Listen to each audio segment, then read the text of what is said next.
Welcome to our continuing series of stories about Pensacola, Florida, North America's first place city, the city of five flags. And in this series of episodes, we're discussing how Pensacola itself fared and featured in the Spanish-American War of 1898. In our previous episode, we talked about the causes of the insurgency in Cuba and how the Americans reacted to this, how we sent a battleship there in February of 1898 to try to show the flag as some of our possessions and people were being threatened. And as a result of that, the terrible accident took place in which the Maine literally blew up with the loss of about 280 lives. This, step by step, led to conflict, negotiated and diplomatic conflict, so that in the month of April the 11th of 1898, the United States declared war on Cuba, and this quickly brought together the efforts of the Army and the Navy to be prepared to down Spanish forces, which of course were divided between the Atlantic and the Pacific. And we talked in the last episode about the success of the American fleet in winning the battle at Manila Bay, which took place on May the 1st, and then how other elements of the country, other military elements, were coming together, many of them as volunteers.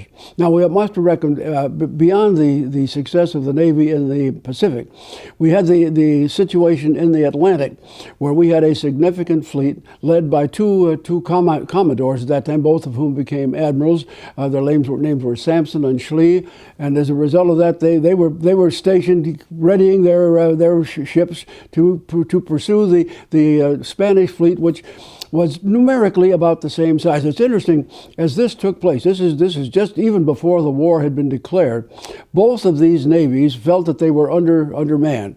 So both the United States and Spain began to buy ships, naval ships, and a couple of commercial ones as well on the open market. The United States bought vessels from Brazil, from Chile, and also one or two others on the open market from Italy. And the Spanish were doing exactly the same thing. Well, as all of this progressed, when war actually was declared, many of the port cities on the Atlantic and Gulf side people there were just frightened that this Spanish fleet might sail into port and do terrible damage. And of course, as we mentioned in the last episode, people here in the United States, in Pensacola, had the good fortune to get a quick Senate appropriation of some funds, and that's when we made an addition to Fort Pickens, which addition that still stands. Well, the Army was, of course, part of this too. The people in the Army and in the ports were concerned about where this Spanish Atlantic fleet was. The leader of that fleet was named Cervera, Admiral Cervera, and Mr. Cervera, he had either had a very good PR person working with him, or they were able to sow the seeds of confusion everywhere. Because first of all, people said his fleet is here. No, it's not there. It's over here. No, it's not in not Cape Verde. No, it's in the Mediterranean. Well, people were concerned all along the way, little knowing that what he had done actually was sneak into the hemisphere here and placed his fleet in Santiago Harbor on the southern side of Cuba. Well, it was there all along. Meanwhile, the Army, of course, is preparing for an invasion.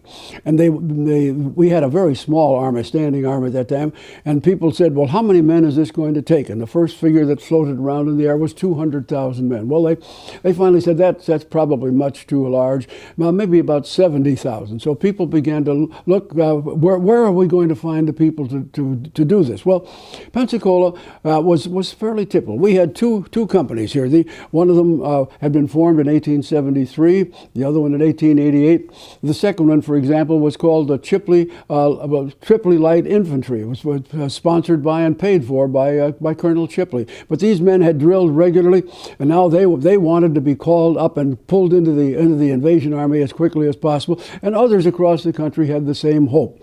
And the one group that made the most headlines was put together by two men who were associated with the Navy and the Army as a military overall. One was Theodore Roosevelt, and the other was General Leonard Wood, Leonard Wood was very much involved in medical practices. And the two men put together, with the blessing of President McKinley, a call for a volunteer United States cavalry. And the word went out, and they had thousands of people apply. Now, all of these men had to be capable of horsemen, might have to have their own mounts, of course, with it. And people began to put, it's amazing how quickly this worked. That call went out just after the 1st of May, and by the 13th, these men were on their way. The men had been selected. They were on the way. There was an unused military base at San Antonio, Texas, and these men were on their way there. And of course, Theodore Roosevelt had been the police commissioner in New York City. He was a headline hunter, a real politician, and the press loved him. So they followed him down there. And the question was, you've got these 1,250 men training just like this. What are we going to call them? Well, first of all, they said, well, we'll call them Teddy's Mounts, and that didn't fly very well. But next, there were 3 or 4 other ideas.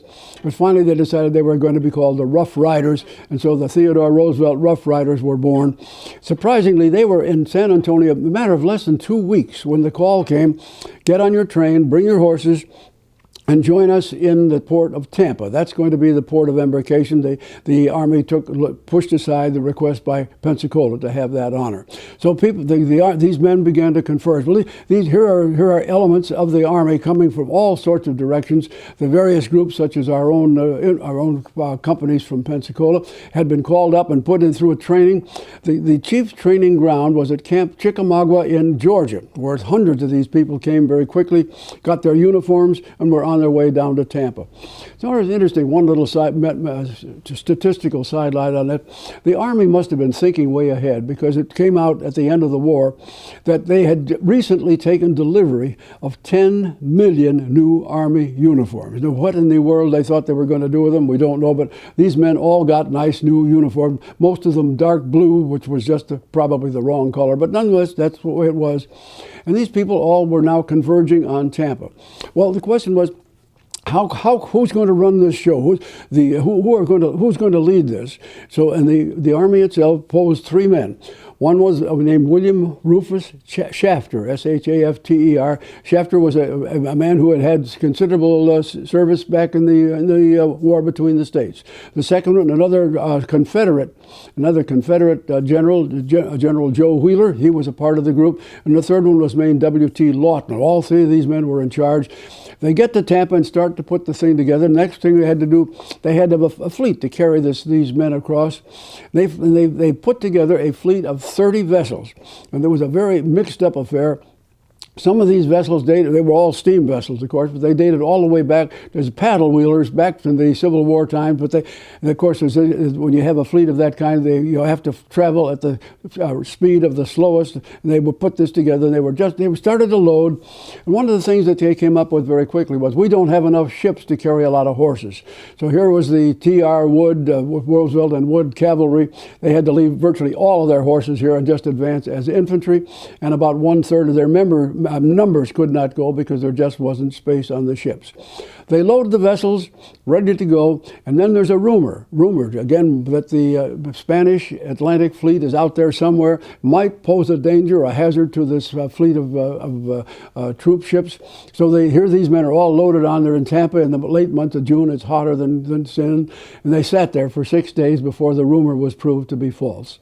So they finally start out, and it took them another 6 days to get as far as Santiago Bay. And the plan here was to circle around, to bypass Santiago Bay itself and begin to put troops ashore about 7 miles to the east on the southern shore of Cuba. And that's exactly what they did. They marched together. They had one little town after another, and they captured them, and they did a good job. But what they probably should have recognized and didn't was that the Spanish army had been there for all these years fighting the insurgents.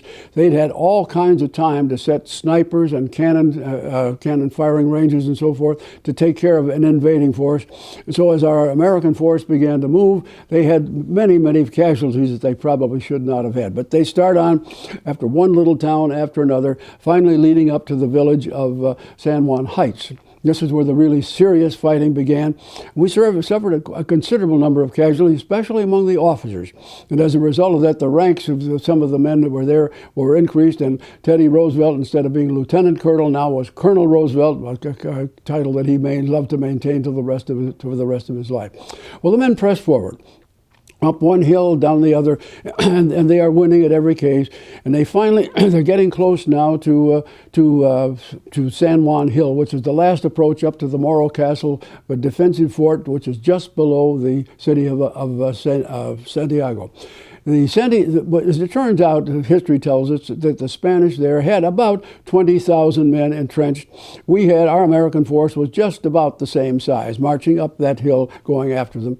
And day after day, we fight away. The snipers, by the way, took a terrible toll. And by the time the firing had actually stopped, we had suffered almost 1,600 casualties, which was, if we compare that with 20,000, you can see that that was a pretty high casualty rate. But nonetheless, they did prevail. We get to the middle of June now, and the Spanish realize that they cannot prevail because now the American army has reached a point where the total leadership, including Admiral Sampson, who of course is in charge of our fleet, now says, okay, we're at the point where we can now fire on the city. Now, this of course meant that there would be civilian risks as well. And so an armistice was agreed to, and it was a strange one.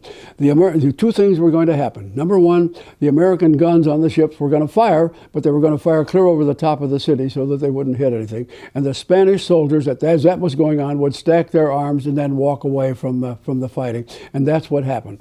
And on almost exactly the same moment, the Admiral Cervera, who was in charge of the Spanish fleet inside that harbor, tries to make a run for it, out the harbor. The battle lasts about 3 hours and the whole fleet is destroyed and the Americans prevail. The next day the American blockade of Havana ends so that new supplies can come in there. Well, at this point the war is over. So basically, what do we have? How do we conclude it? Well, overall, the Americans have won. And we now have at a point where we appoint leadership in Cuba so that ultimately it can be freed. We have also occupied with a number of troops of the island of Puerto Rico. That is now to become part of the United States. We have occupied a small portion of the Philippines. We want to maintain control there and ownership. So we pay the Spanish government $20 million for its stake and what it has done over time in the Philippines, and now that becomes part of the United States. But of course, there's another long story that goes with the violence there before that was over.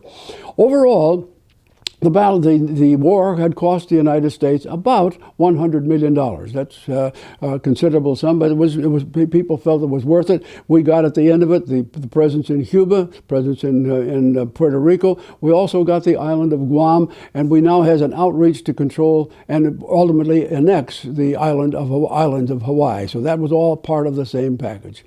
When it was all over, lots of excitement. There was a nice celebration here right about the middle of July in Pensacola. Stars and Stripes went up in Santiago and again in Havana on the 19th of July. And then after that, after about 2 weeks later, the troops begin to move out of Cuba. There's a big celebration in New York City, another big celebration in Atlanta. And to that one, even President McKinley came to that one, and the mayor of Pensacola attended and came back with a glowing story of what it was all about. The balance of it, the American troops, of course, were saluted. They were paid in full for what they did. And one day when we have an opportunity for another episode, we'll tell one of the interesting sidelights of that, what happened here in Pensacola when the United States government 2 years later offered a kind of a bonus to men who had served in the war during the 1898 campaign. So there it was, Spanish-American War. We had involved the military, we involved the Navy. We had our naval yard here had nothing to do with it really. They simply stayed beyond standby. We had added some defense positions at Fort Pickens, and the people of Pensacola felt pretty good about what they had done. They had been part of it. Our two companies never got any farther than Georgia and tried to get overseas, but they were happy in a general way that what they did. So that was the story of Pensacola as it lived through the Spanish-American War.